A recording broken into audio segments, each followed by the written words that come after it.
So I am now going to bring on our next guest, Mark Sleboda, who is an international relations expert, and I'm really excited to hear his thoughts on the developments with Julian Assange and the importance of WikiLeaks. So I'm going to bring him on now. Thank you for joining us, Mark. Can you hear me? Oh, and every time we bring on a new panelist in Zoom, by the way, they always are muted by Zoom. So I will, if you can see the bottom left button to unmute, that would be great. Awesome. Hi. Hi. We can't see you. Do you have your video on? Yeah, hold on one second.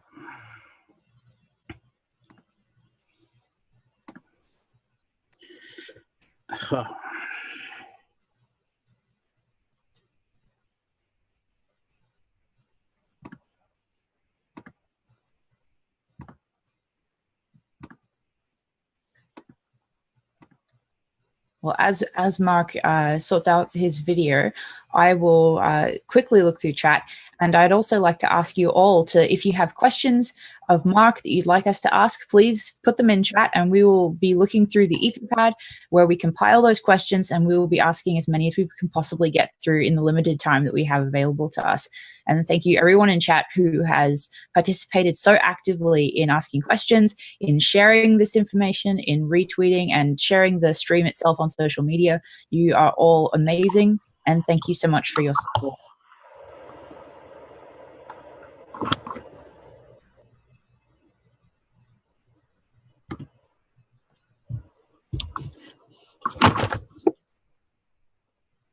We can see you. Great. It didn't like my other web camera. I apologize. Yeah. If you tilt the camera up a little bit, we'd be able to see your face better. Thank you so much.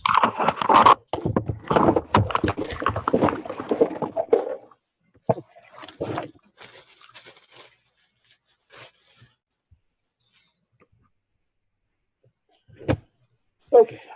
Thank you so much, Mark, for joining us. I really appreciate you spending the time with us today on the Unity 4J Vigil.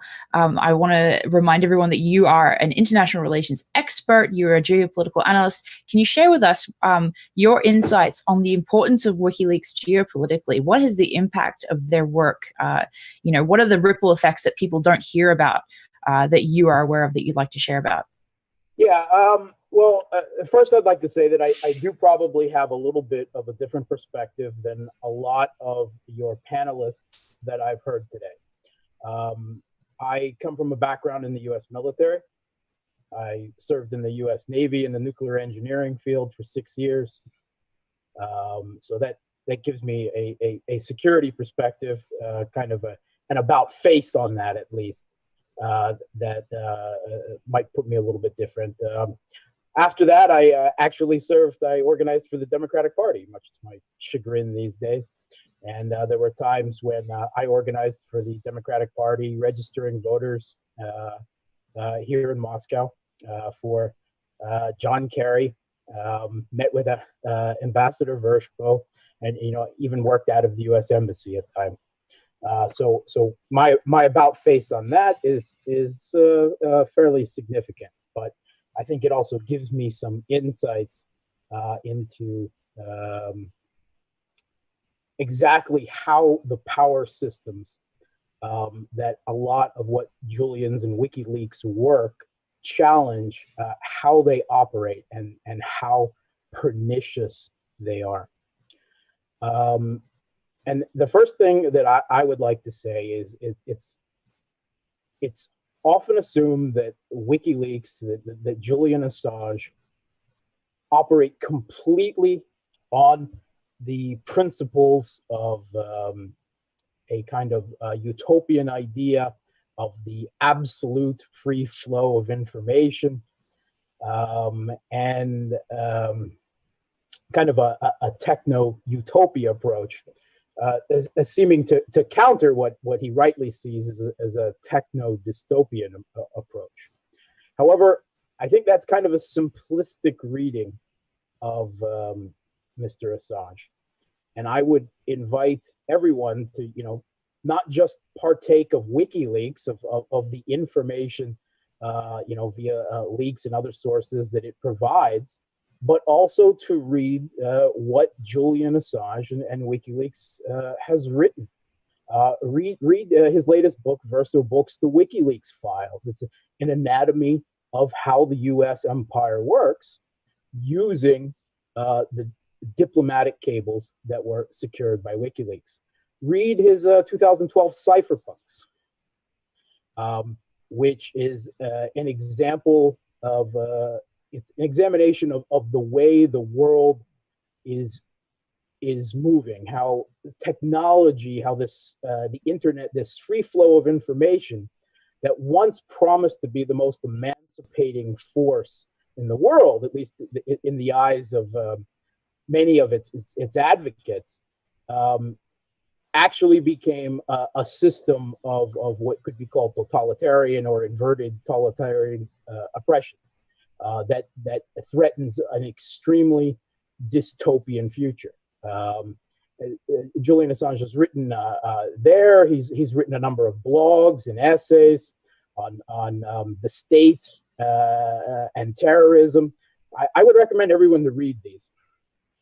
Absolutely. Yeah. And thank you for bringing that up, because I think a lot of our viewers and listeners may not have ever heard of these texts that Julian Assange has authored, which are so important and provide unique insight in addition to the work that WikiLeaks does. So thank you very much for bringing that up. Yeah, he's not only an important journalist. That's one aspect of his work.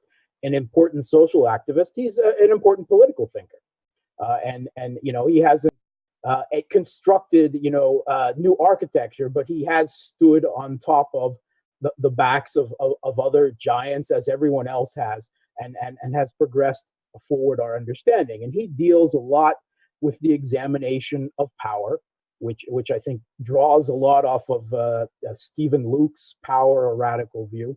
But he applies specifically a lot of emergent network theory. And he is examining how states, and particularly Western states that are at the forefront of this, I would call it an unholy conflation of government, media, the security state, and the new tech giant-driven surveillance state. And he imagines them as these authoritarian regimes as authoritarian conspiracies. And his definition of conspiracy is not a prosaic one. It's actually drawing on, again, on emergent network theory.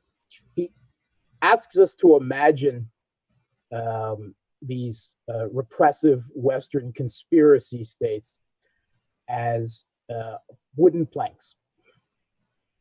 And these wooden planks have nails that are agents of the conspiracy, as you will, although again, not in the prosaic sense, and that they're connected by twine, thick twine, thin twine, and this twine represents the flow of information. And it is the flow of information, secure information, between the networks of the conspiracy, as it were, at least among the network, that gives it value. And he posits that it's really impossible to break up this network by normal means. You take out a nail, you take out a board, a plank, you break a single network string of the flow of information, it's just replaced.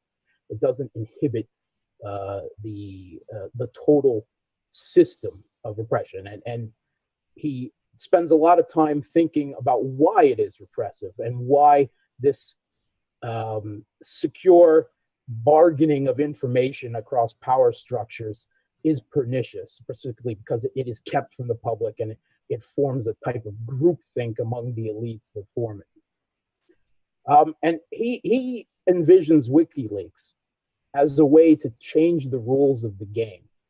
And rather, than concentrate on combating this structurally, he wants to have this free flow of information, make the information in this secure networks, imagine it as government institutions, the media, the industrial security complex, Google, Facebook, etc.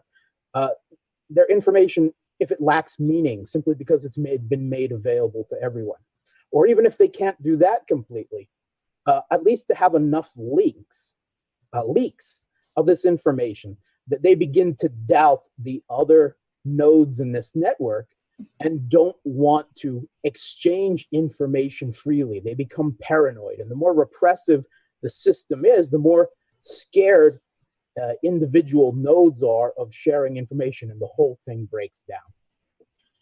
And this is all in relation to, the power system in the world as it exists today. And we have to be perfectly honest about that. And it's often referred to as U.S. empire or U.S.-led empire. I think empire is a dated term. I don't think it properly defines things, and I think it's lost all of its cachet after the Cold War. What would you define, if you were going to replace the term empire, what would you define the U.S. system as? If you say empire, you say imperialism, you're immediately laughed off by a lot of people. Oh, this is a Cold War dinosaur. He's repeating tired old tropes. So I think hegemony is the term. You want to talk about U.S. hegemony or U.S.-led hegemony.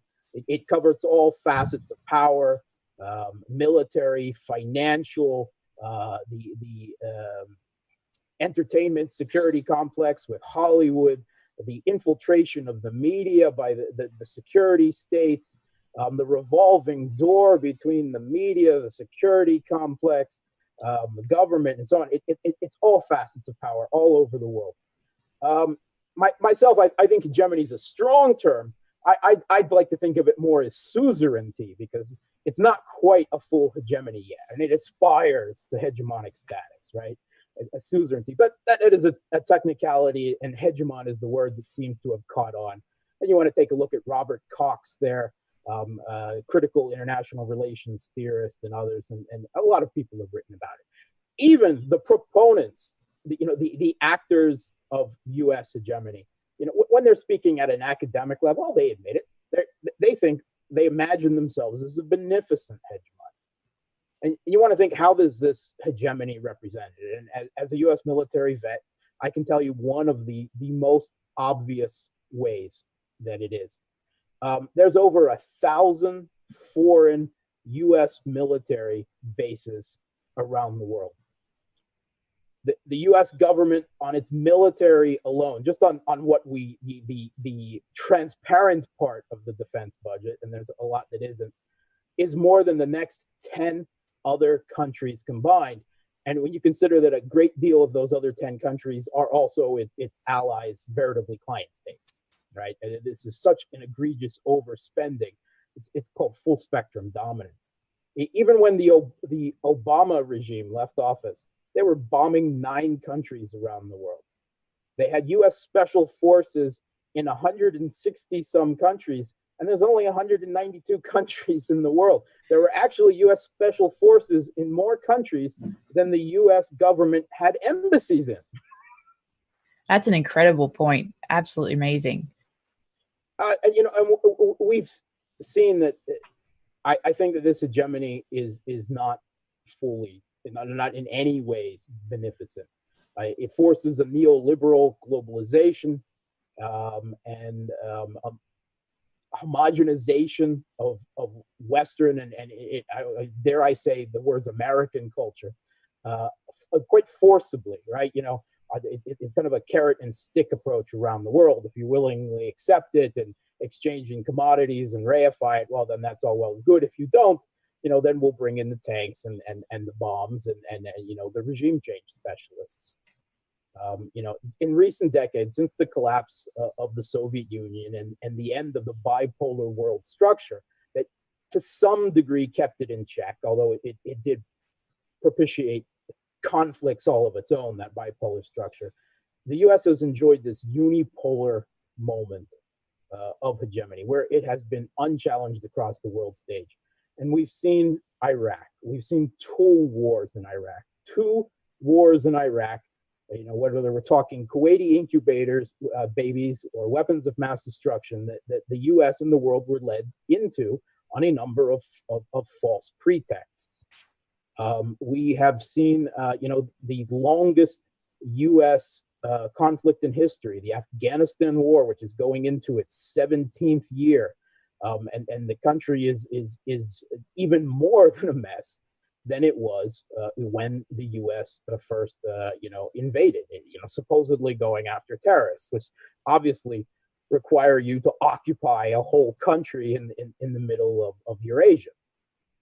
We've seen it in Libya, where UN resolutions on humanitarian pretexts and false cries of genocide. This social shock where anything becomes possible were used for regime change, and this Libyan state has completely collapsed. The country is in the hands of warlords, terrorists, rival governments, and a country that had the highest human development index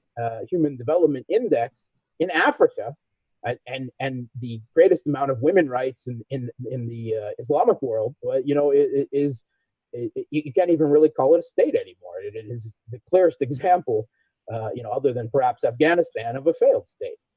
There was no ISIS there, or in many other countries in the world, until the U.S. created these power vacuums with their interference and regime changes. Now, that's not to say that the U.S.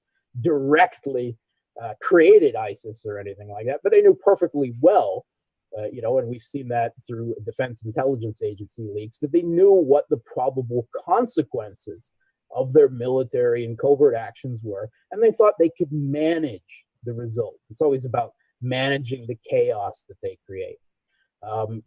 We've seen, Serbia carved up and a also nearly failed state protectorate of Kosovo created.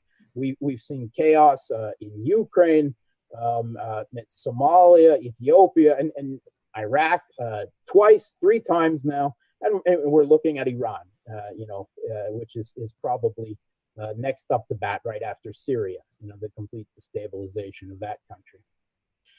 And Julian Assange has recognized all this. He sees how uncontrolled power amplifies itself and corrupts itself. Ultimate power corrupts ultimately. And a lot of WikiLeaks work is therefore focused on the United States and other Western states that are its client states, willing states, and so on. And WikiLeaks has published reports and leaks from other countries, from Russia, from China, and other countries. But the majority of it, and it's a fair, whether you want to call it a critique or an admiration like I do, it has spoken on the US. And it's because of this imbalance of power around the world and the abuse of it. And when WikiLeaks is exposing, much of this work, if you take a look at the Manning leaks, these were real war crimes. I mean, these were war crimes that we all knew happened, right? But people who talked about them were dismissed as conspiracy theorists, as the usual with coincidence theory.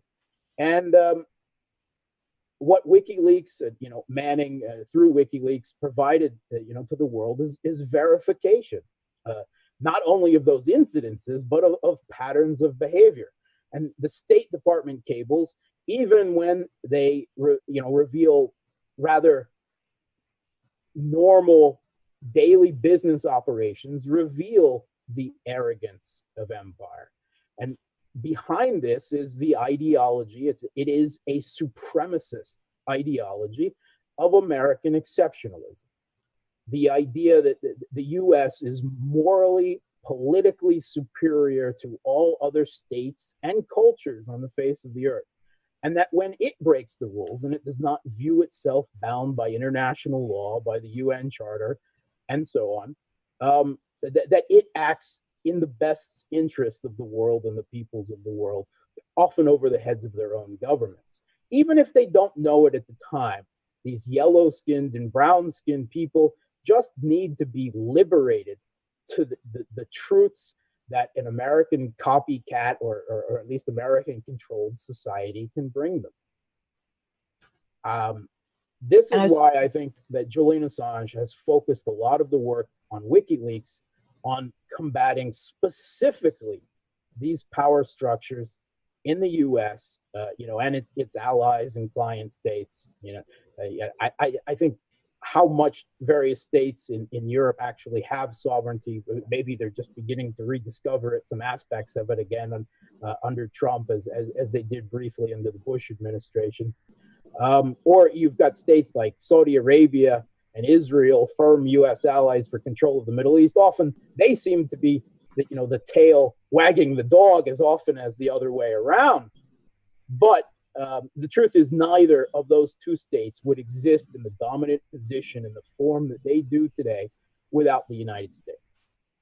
And as with the Israeli-Palestinian conflict, the biggest obstacle to that conflict, it's not the Palestinians, it's not Hamas, it's not even Israel per se, it's the United States, because the United States is the facilitator for all of this. And a lot of people in the United States don't want to hear this. And when leak after leak from WikiLeaks, the majority of them focus on the United States. Oh, Julian Assange hates Americans. No, Julian Assange does not hate Americans. He, in fact, sympathizes with us, or he at sometimes pities. He hopes for the best. That we can overthrow these power structures, this regime. This government, that barely changes. It's certainly not in terms of foreign and intelligence and security policy, from government to government to government. And these days, it's not just the United States. And a lot of what WikiLeaks is really, I think, homing in on is the Five Eyes spying cabal. This is the supranational intelligence organization that emerged as an artifact of the Cold War. It is an intelligence alliance, if you will, between the United States, the United Kingdom, Canada, New Zealand, and Australia, all the Anglophile countries. And there are various other iterations. There's 9 eyes, there's 14 eyes, but the Five Eyes are, the principal sharers of intelligence. And it's not only that these countries cooperate and share information on foreign intelligence. We've seen far too much documented evidence, much of it provided by WikiLeaks, by Snowden and others, that these countries, these intelligence organizations of these countries that all operate above the laws in their own countries, actually spy on each other's citizens for each other and share the information among them. And when we're talking Echelon and Prism and XKeyscore, there is no amount, telephone, there's nothing that they do not have access. I don't know, except maybe carrier pigeons. Maybe they can't quite surveil carrier pigeon communications yet, although they probably know where and when the pigeons are flying and landing and so on.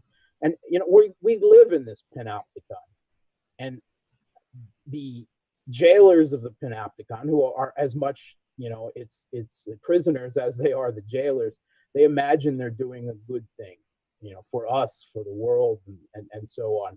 They imagine themselves as the gatekeepers of information and these beneficent overlords of the world. But not everyone agrees with that. Absolutely. Agree with that. Most countries in the world don't agree with that. The majority of the population of the world agree with that.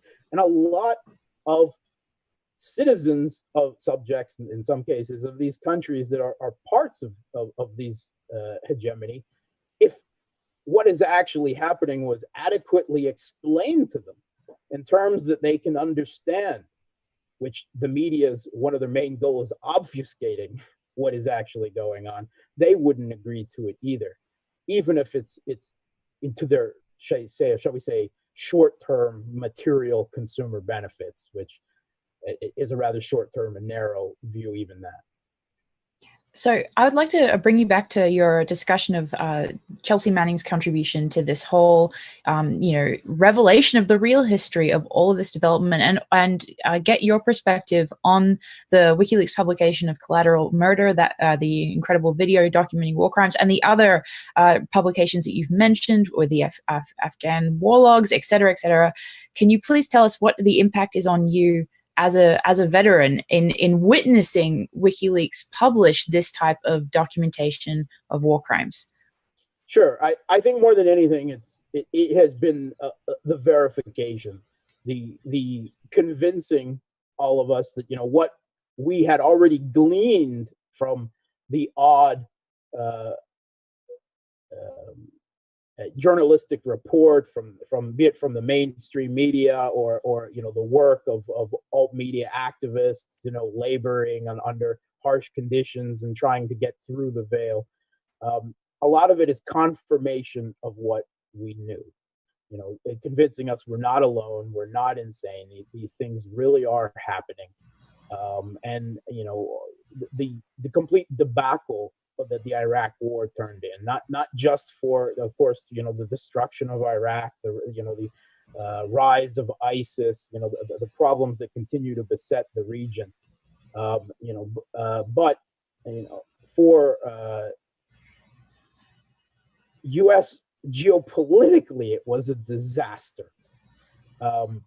The power vacuum that was created by the fall of Saddam Hussein invited in Iranian influence, because these people who work in the State Department and the CIA, they have a really blinkered view of human nature, a really horrible assumptions based on their often extreme liberal ideology, that anyone in the world, when freed and and fed a little bit of their own propaganda, would make the same choices they would. And it simply, of course, didn't prove true in any of these countries that we've talked about. Iraq is one example of that.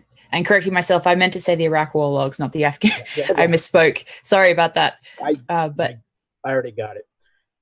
You give a country where the primary forms of political identity are still based on ethnicity and religion democracy, and a majority Shia country is going to elect a majority Shia government that is going to find more common cause with Iran than with the United States that supposedly liberated. I mean, the hubris involved with not foreseeing that the blinkered ideological probe, and everything in Syria and so on has been about trying to manage or correct that mistake. Well, if Iran got increased influence in Iraq, and now we're worried about a Shia crescent from Baghdad or from Tehran to the Atlantic, well, then we can knock off another country in the chain, and there comes Syria, there comes unrest in Libya, and so on. And they keep destroying country after country and creating more chaos, destabilizing the region more, generating terrorism. People can talk about whether it's intentional or not. I honestly don't think that, except maybe in a few cynics at the CIA and so on, they don't actively go in. They go in thinking, ideologically blinkered, that they can manage it, that they can correct the mistakes that the last regime change made. And it's not just these individual incidences. It's not just the videos of U.S. soldiers gunning down Iraqis on the road using night scope that Manning's revelations gave us.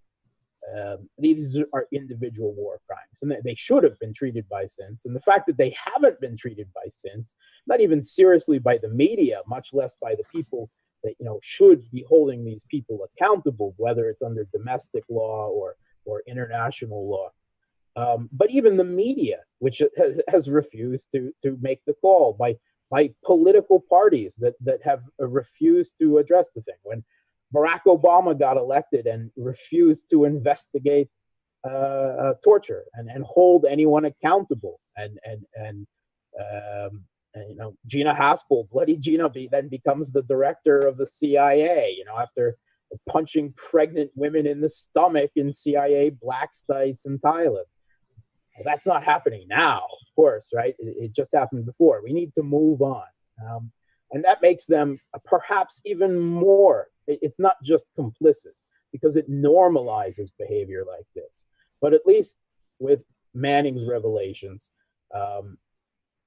like I said, I can't say that this was new information to me. I already knew what was going on. I think a lot of people did, but it's verification, it's confirmation. Maybe some people who didn't quite believe were convinced by this information, but it is a condemnation, and it's a sign of how deep the control through these power systems, through the media and so on goes, that they didn't lead to more, that they didn't lead to war crimes trials and so on. And maybe that's a disappointment.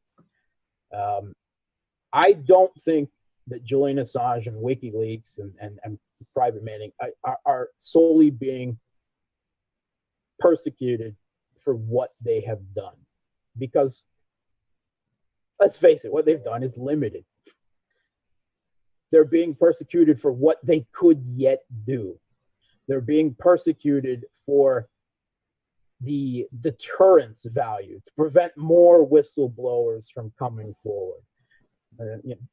Private Manning didn't bring down the U.S. military, the generals, the CIA, and so on over Iraq. But the fact that they got away with it, that could have led to more dissenters, more information being revealed from within. That's what they can't allow. But they're playing a game of whack-a-mole. And that brings me to my next question, which is, how do you see the impact of WikiLeaks moving forward? What do you see in the future of its impact in the whole geopolitical tapestry as we look to the future? One of the things it has done is it's helped political movements. Maybe they started off as marginal. So a lot of them, they still are marginal. Political movements and some of the U.S.'s allies galvanize themselves, draw membership, find inspiration. We've seen the entire center political establishment in Italy just fall apart. And this is really scaring people in NATO and the EU. They try to dismiss it as populism, as irrational people being misled by fake news and so on. They can try to deny the agency of the people involved however they want. But it is backlash for their own internally hegemonic policies in the technocratic neoliberal dystopia that the European Union has become. France, it nearly happened. The major right and left, center right and center left triangulated parties, they collapsed, and they had to buttress up a neoliberal globalist bankster under a new branding in order to steal the election away. But his approval ratings have fallen right back down. And we haven't seen the last of this challenge to centrist power in France, because it hasn't even rejuvenated itself. And the next election cycle is coming up fast on an unpopular president, little Napoleon in France. And the Brexit vote shocked us all. Mea culpa. I didn't see that one coming. I saw the scare campaign on economic reasons, being presented over identity and sovereignty. So how much can we say that WikiLeaks has directly contributed? It's like trying to quantify the results of marketing. So we can't. But we can, I think, make a good posit that it certainly is one factor among many, and maybe it inspires other people to take up this cause, be it from the sane alt-right, from the coherent far left. When you've got triangulated center-right and center-left parties in all of these Western countries that just begin to resemble each other with the same technocratic neoliberal policies, where else can you go but the margins, right? The people with the most extreme views to the right or to the left. And it is a result of a globalized, triangulated world. And the only correct response to that is to reach around to the other side and say those people that on this false political axis XY that were presented, which should define how we think about politics, that I actually maybe have more in common these days with the person way on the circle over there. And that might be the only way to even hope of challenging and dislodge that technocratic hegemonic center. I think it's really important that you emphasize the fact that it's a technocracy. And I wonder if you had any comment on the rise of the technocracy at the same time that we've seen WikiLeaks, publish its releases and grow as an organization that is so incredibly important in being one of the only bastions against the secrecy that goes on with the technocracy. Can you describe that to the audience? Like, what is the technocracy? Maybe how WikiLeaks has faced off against it in any way, and any other comments about it that you have for our viewers. It's not a coincidence. WikiLeaks exists because of the technocracy. Right? It is a backlash of this, this idea that these political elites, continue to surveil the populations and control the populations and manipulate the populations. We just had Richard Stengel. He's a former State Department number 4. He then was editor of Time magazine, and now he's giving lectures for the Council on Foreign Relations. And just in the last week, he did a Council of Foreign Relations, a little discussion meeting where he joked about being referred to as the propagandist of the State Department. And he's like, yeah, we do propaganda. And he rightly said that all states do propaganda. But then he said that he doesn't mind that states do propaganda against their own citizens. And to really hear this from the horse's mouth, to really hear this, I mean, we all know that some of our governments think this way, or justify their actions this way. But to hear the sheer pathos of him treating it so casually and so openly should be scary to everyone. And he's a perfect example of this revolving door, this conflation, State Department propaganda to editor of Time magazine, one of the biggest news weeklies in America and the world, to then, the pet think tanks that are funded by the governments that are supposedly at an intellectual level telling us how to think and form the policy that revolves back to the governments in question. And this is how, the technocracy works. And exposing this kinds of things is part of what WikiLeaks is all about, and part of why how Julian Assange envisions it. Of course, the fact that they can openly joke about it, maybe that's not such a positive sign. We in the EU they like to talk about it as technocracy, as democracy deficit, and so on. In the US, we talk about it often as deep state.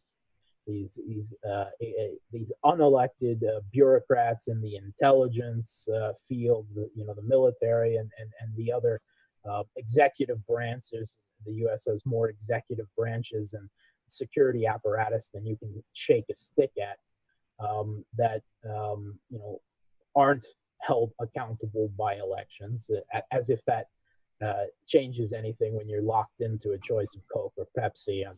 Anyway, with this triangulated center, but they really control the power. And for once, we've seen a political figure in the U.S. that, however incompetently, challenges some of that. Absolutely, and and so from your perspective, and I'm asking pretty much every panelist this question because I really want our audience to hear from as many of you as possible on how you feel the audience can participate in protecting WikiLeaks and Julian Assange. I know that this may not be your forte, but I still want to hear your perspective on that. No, of course, and you'll forgive me if I'm a bit of a pessimist or a cynic. Not a problem. Yeah, I once I heard a quote that someone said that hope is the carrot dangled before the mule to keep it plodding along. And the questioner asked, this wise man, "Are you saying we shouldn't hope?" And he said, "No, I'm saying that we should remove the carrot and walk forward and meet our fate of our own volition." Even someone who's completely pessimistic and cynical as I is, in no way inhibits my idea that we should fight, that we should resist. In fact, I think it makes it even more of a imperative of morality and principle.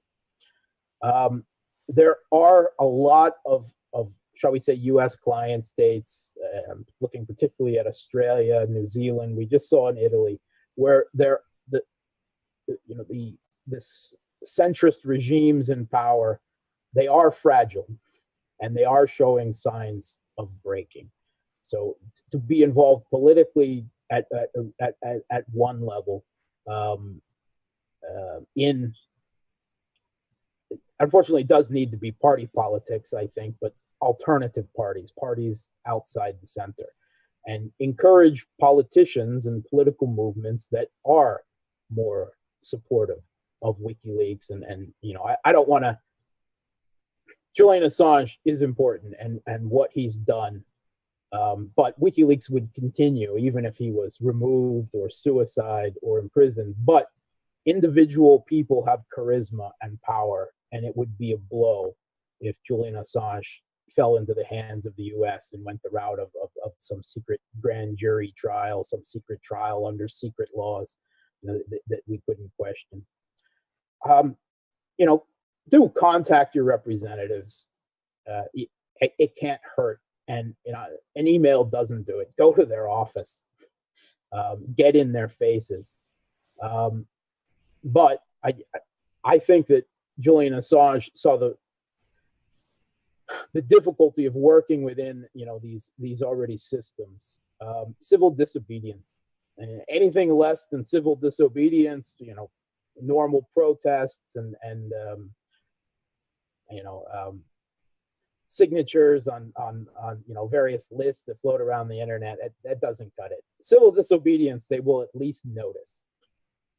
Interesting. Yeah, I think that, the second person, I believe Russ Cameron, was of a similar opinion. He felt that it was time for civil disobedience. So it's interesting to hear that echoed, definitely. For other people like me who did at one time serve in the military, right, or security services, or any sources of principled information, fulfill Julian Assange's whistleblowing, right? And if you don't have that position of power, maybe someone who does, and it doesn't hurt to at least explain to them what options are, what the situation is, because that will remove that wooden plank and nail and twine that is these authoritarian conspiracies that Julian Assange envisions it as. And hacking, which you're not I don't have those skills, but I know some of the people out there listening do. And Julian Assange was himself starting off as a hacker and hacking the Pentagon and the NSA, or at least being involved with other people who were. Even hacking can be used as a good tool when it's against corrupt hegemonic power systems. Absolutely. So I'm going to look through chat for one moment to see if we have any questions from our viewers for you, because I always really look forward to having our viewers collaborate with us in asking our panelists questions. So one of the questions that we got from Twitter was, if Corbyn wins in the UK, what impact will that have on Julian, if any? I don't know if you focus enough on or focus on the political situations in specific countries, but I didn't know if you had any thoughts on that question. Yeah, I know Jeremy Corbyn. I've met him before. Oh yeah, no, I understand. I did my my postgrad at the London School of Economics, and I did some little bit of internship and volunteering for Galloway and Caroline Lucas, and I met Jeremy Corbyn at Marxist Festival and so on. So he really scares the British power structure. I mean, they have really pulled out all the 9 yards. They've pulled out every trick and trade to try to diminish him. Whether that's internally by the the Labour Party, the new Labour elite, or whether it's the BBC trying to Photoshop images of him in front of the Kremlin in sinister and red and black coloring and try to make his hat look more like a Russian fur shapku shanka. I mean, it's really kind of pathetic how scared of Jeremy Corbyn they are. History tells us that they have ways of removing or at least neutering political figures that challenge the political establishment. But I would love to see Jeremy Corbyn get the chance, to really shake things up in the United Kingdom. If Jeremy Corbyn was actually elected Prime Minister of the United Kingdom and survived that process, I would not be at all surprised if within his first week of office that Julian Assange was allowed to walk right out of the Ecuadorian embassy as a free man. So in that case, if you're in the United Kingdom, there is one example of this alternative, political voices. Jeremy Corbyn has risen from the back benches to dominate the Labour Party, and a lot of it is not because people from all the far left, scattered, fractious leftist political parties in the United Kingdom have flocked back to Labour with Jeremy Corbyn and are preventing the Labour Party, at least internally, from dislodging him, the new Labour elite. Jeremy Corbyn is perhaps one of the most hopeful figures out there in the world today. I mean, he should not only inspire us, but we should do everything possible to empower him, at least give him the chance to be. And as much as I admit that I hoped that Obama would at least be better than Bush, and that some real change might come to U.S. foreign and security policy. I knew I would be out protesting him the next day, and that proved my complete divorce from U.S. Partisan politics, at least the establishment parties of power. But Jeremy Corbyn, I think he's an entirely different creature, and they from the Telegraph, from the BBC to the military, to the new Labour elite, they are terrified of Jeremy Corbyn, and that gives me just that little bit of carrot hope. Absolutely. I think it's really, telling that you can really see how effective someone is by the volume of the media smears against them. We see that with Jeremy Corbyn. We see it with Julian Assange and WikiLeaks very clearly, that their effectiveness is terrifying to the establishment, and that the establishment media reflects that kind of panic. But speaking of the media, I was wondering what your thoughts were on the impact on press freedoms, independent media, but also legacy press freedom, if Julian Assange continues to be silenced, or if WikiLeaks is prosecuted as a news organization, as a publisher of information, as a press outlet. What impact will that have? I think one of the things that WikiLeaks has really done over the course of its work is expose how conflated the mainstream media is with established structures of power. We saw the New York Times, the Guardian, Le Monde first try to co-opt when Julian Assange, from the best of intentions, tried to work with them and through them. And then all one by one, they turned on him. And where WikiLeaks had cooperated with them in other places, we saw the few voices in that government that were not willing to give sources to U.S. intelligence services, I'm looking particularly at the U.S. here, start to be persecuted. And as media organizations, as corporations, because that's what they are as a whole, they went with this. They didn't fight it. They didn't scream. A lot of it was happening under Barack Obama, and they were all too willing to quietly buck down and play. We all remember what happened with the Guardian with British intelligence forces physically breaking apart the computers. And we can clearly see how the Guardian's writing has changed as a result of that. It's editing, it's writing, it's headlines. So if anything, I unfortunately think that WikiLeaks has done a lot to, shall we say, stress test the media, and they failed. And it has exposed how conflated they really are, as a real fourth estate with the other branches of corrupt power. But this has led simultaneously to the rise of the alternative media. And, try to find someone in the alternative media, be that from the left or the right, that has not been inspired or does not quote WikiLeaks and Julian Assange, in any of the countries across the world, and you can't find it. Absolutely. I mean, just with Disobedient Media's work in independent journalism, I am always just astounded at the breadth and depth, the amazing expanse of variety of stories that WikiLeaks documents impact and would not be able to be published without those documents backing them up. So from what you're saying, it's almost as if the legacy press media will not be that much affected because they are so in the pocket of the establishment already, as WikiLeaks goes forward, if I'm understanding you correctly. But you're saying that the independent media, though, the truly anti-establishment media, could not function without WikiLeaks moving forward. Absolutely. Burn the establishment media to the ground, and let's see what we can grow from the ashes. Fantastic. That's a great thought. So we have about 10 minutes left in our segment. If you have any thoughts that you'd like to really emphasize with the audience, any topics that we didn't cover, or just final thoughts on the importance of WikiLeaks to you personally.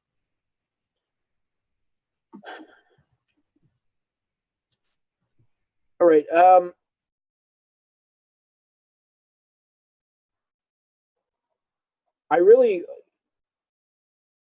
I think the heart of WikiLeaks gets back to this question of hegemony and why it's challenged. And I've seen a number of U.S. articles in the mainstream media, attacking Julian Assange because of his focus on America, and particularly its military and covert things around the world. And he does that because of the power imbalance in the world. If we had a future world suddenly emerge where China, as some writers like to fantasize about, became the counter America and became the hegemon who was interfering in countries around the world, in elections around the world, and so on, as the United States has done, I think Julian Assange and WikiLeaks would be out there doing everything they could, with the exposure of information, the publication of whistleblowings, to challenge China or any other possible future hegemon that you might be able to imagine. That's not the case right now, and that's why their work has focused on the United States and its military, its government power structures, and I think that is admirable. I think that's the most admirable thing about WikiLeaks. I'm a realist and a cynic. I've been through the institutions of this power. I've been through its political parties, and talk of human rights and press freedoms is all well and good. I'm just not a utopian.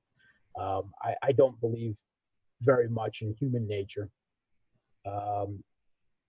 but we have seen these same arguments weaponized by countries like the United States, when it, of all countries, is crying human rights and press freedoms and using that as its pretext for expanding its hegemony and challenging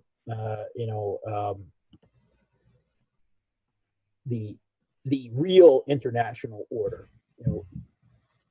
The U.S. likes to a lot, and its allies like to talk about the liberal international order. And what they're doing by mentioning the liberal international order or the international community is they are avoiding talking about the actual existing world order that was created in the wake of World War II of the United Nations, the UN Security Council, the UN Charter, its bedrock principles of sovereignty and non-interference in the domestic affairs of others. And aggression is the capital crime under existing real international law. But far too often we've seen this hypocritical use of human rights and press freedoms and you know, democracy, quote unquote, used to as a pretext, as a justification, you know, along with this ideology of American exceptionalism, to cause really untold death, destruction, destabilization throughout the world. And when we talk about a hegemon, it's not just military power, it's not just financial and economic power, it's cultural power, but it's also the use of this astroturfed civil society. Right? They like to call a lot of these organizations NGOs, non-governmental organizations.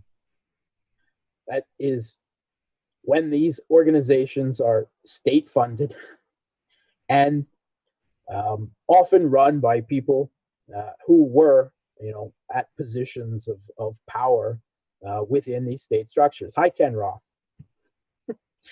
At Human Rights Watch. I'm talking about you. These aren't NGOs. These are gongos. These are government organized, non-governmental organizations.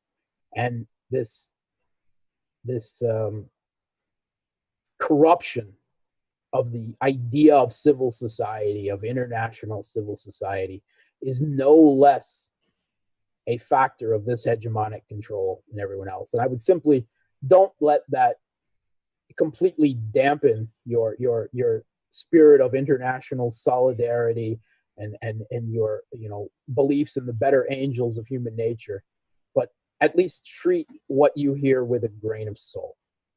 Absolutely. And I think it's really important. Not only have we invited, you know, participants, panelists from multiple ends of the political spectrum, but also to have cynics along with the more idealistic guests, because we want and we encourage that range of ideas on this vigil. It's supposed to be, yeah. A quick question for you on that vein, because you might know a little bit better than me. What have Human Rights Watch and Amnesty International done for Julian Assange? To my knowledge, they have not advocated for Julian Assange at this time. And actually, I'm really glad you brought that up, because just a few days ago, WikiLeaks, Assange's legal team, broadcast a link from justiceforassange.com imploring the public to send a letter to these NGOs, to all of the NGOs they can think of, to call on them to represent Julian Assange and WikiLeaks. And it's definitely a really, it's an indictment of the West, that the NGOs that are supposed to be advocating for human rights have not advocated for a political prisoner. I tag them on Twitter on these things all the time. Of course, you never get an answer. You probably get muted or blocked or what have you. But that is exactly what I'm talking about when I say the hegemony has even corrupted civil society, and to just be careful when you hear words like press freedoms and human rights tossed around by those who are some of the biggest hypocrites and abusers of them around the world. Absolutely. And thank you so much for joining us and sharing this time with us. I know that everyone who's participating has a very busy schedule. Thank you so much for your insight on the geopolitical impact that WikiLeaks has had. I know that I've... It's an honor and a pleasure, and free Julian Assange.